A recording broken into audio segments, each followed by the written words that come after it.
Okay. So even as I look through the last month of Facebook posts just on the Gospel Coalition, we're talking like this is Christmas season, New Year, far and away the most engagement, almost double than any other post that Gospel Coalition has gotten on their Facebook page has been an article titled "Why We Pulled Our Kids from Club Sports."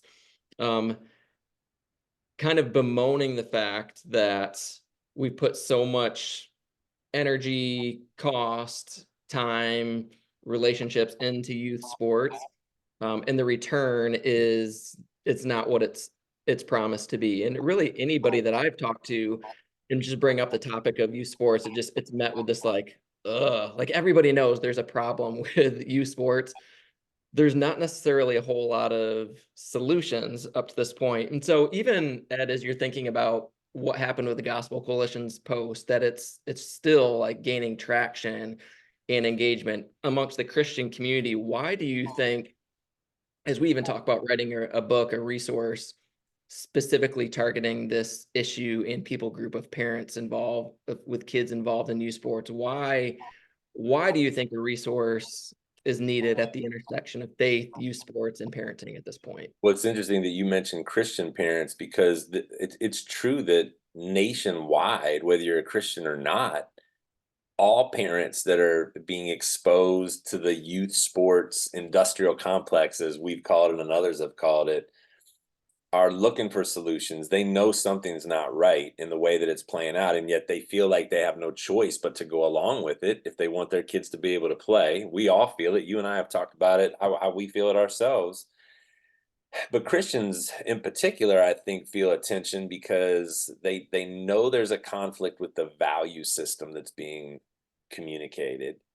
They feel impotent, for lack of a better word, for how to intersect that value system with Christian values.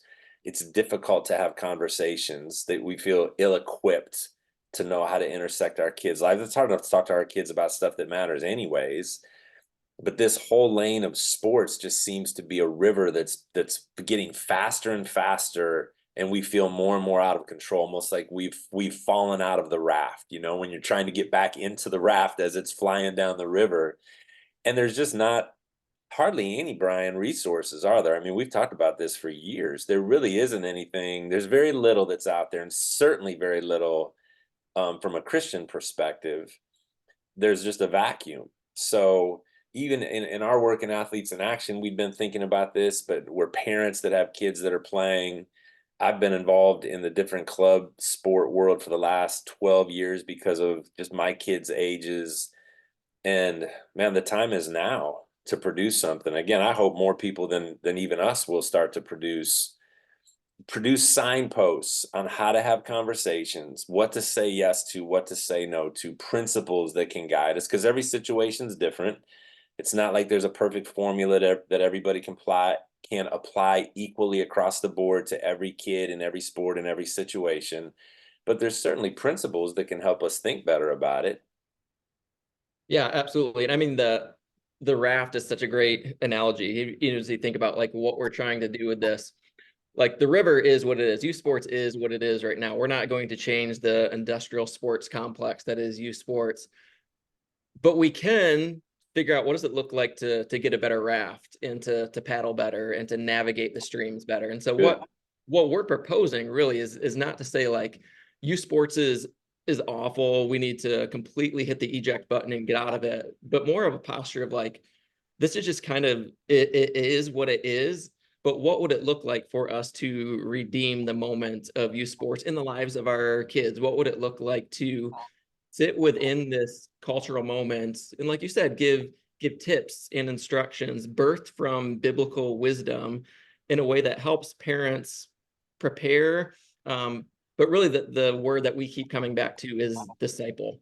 discipleship, like the opportunity that youth sports provides for our kids is one that partners with us in the discipleship process. Like, what other space do our kids have in life where we get a front row seat almost weekly to see them experience like the ultimate highs and the ultimate lows. And then we get the opportunities as parents to have them sit in our car for 20, 30, sometimes hours driving back to our homes and process the emotions and character opportunities. So yeah, what we're not looking to do is to jump on the bandwagon that it seems like everybody's trying to do right now and saying youth sports is bad, it's bad. We're saying like it is what it is, but what would it look like for us to take this unique opportunity that youth sports provides and really turn it on its head and use it in a way to glorify God and disciple our kids? Yeah, good. I love how you're saying that, Brian. I mean, it is certainly an option for a period of time to pull your kids out. I mean, that's the all or nothing kind of nuclear approach.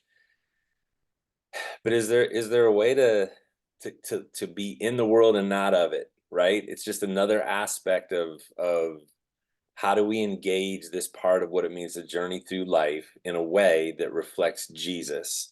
I just thought of this. You don't even know this, Brian, but Trey, my 13-year-old, the other day, he's in 7th grade. He plays basketball. He loves it. He's playing with a group of kids he's never played before at a school. He wants to impress them. He wants them to like him. He was playing his worst game that he's played the whole season the other day. But in the last 3 seconds, the ball wound up in his hands at the top of the key, and he had a chance to shoot the game-winning three, and he missed it. And so, when he came back and we got in the car, he was crying in the back seat. And so just the stress of what that feels like as a parent, right? So it's not even about the complex at that point. It's just about how do we step into that moment? You mentioned being in the car. What do we do on that car ride home? What are the kinds of things you talk about? When is the right time to do it? How do you circle back and maybe get more out of the moment than what you got out of it 3 minutes after the game? Those are things that we talk about all the time. And I think if we can put that stuff down on paper for people, it'll help them to have the conversations they need to have.